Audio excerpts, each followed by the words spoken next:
লক্ষ্মীর ভান্ডার 2025-এ আপনারা যখন ফিল আপ করবেন ফর্মটি এবং ফর্মটি ফিল আপ করার সাথে সাথে আপনারা কী কী ডকুমেন্টস দেবেন এবং কোথায় জমা করবেন আজকের এই ভিডিওর মাধ্যমে আমি আপনাদেরকে দেখাবো। চলুন তাহলে আমরা দেখে আসি কী কী ডকুমেন্টস আপনারা দেবেন।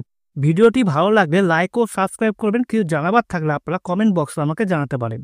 সবার প্রথমে যিনি অ্যাপ্লিকেন্ট যিনি আবেদন করছেন তার 1 কপি কালার পাসপোর্ট সাইজের ফটো আপনারা কিন্তু দেবেন এবং তার সাথে স্বাস্থ্যসাথী কার্ডের 1 কপি জেরক্স কপি দেবেন। যদি আপনাদের স্বাস্থ্যসাথী কার্ড না থাকে আপনাদের চিন্তা করার কোনো কারণ নেই, স্বাস্থ্যসাথী কার্ড কিন্তু আপনাদের বাধ্যতামূলক নয়।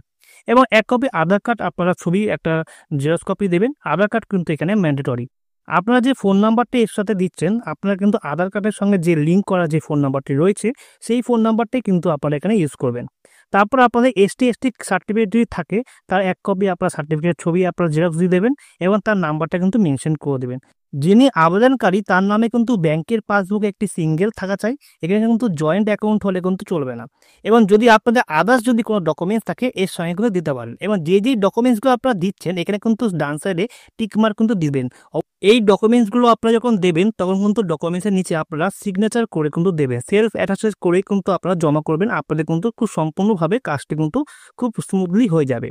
এবং অনেকেই কিন্তু ডিক্লারেশনের সময় আপনারা সই করতে ভুলে যাচ্ছেন। অনেকেই বলছেন আপনারা কিন্তু ডিক্লারেশনে আপনারা কিন্তু সইটা দেবেন। সইটা করেই কিন্তু আপনারা জমা দেবেন। আপনাদের কিন্তু এই অ্যাপ্লিকেশন খুব তাড়াতাড়ি কিন্তু অ্যাপ্রুভ হয়ে যাবে। আজকে ভিডিও এই পর্যন্ত। ভিডিওটি ভালো লাগলে লাইক ও সাবস্ক্রাইব করবেন। কিছু জানাবার থাকলে আপনারা কমেন্ট বক্সে আমাকে জানাতে পারেন।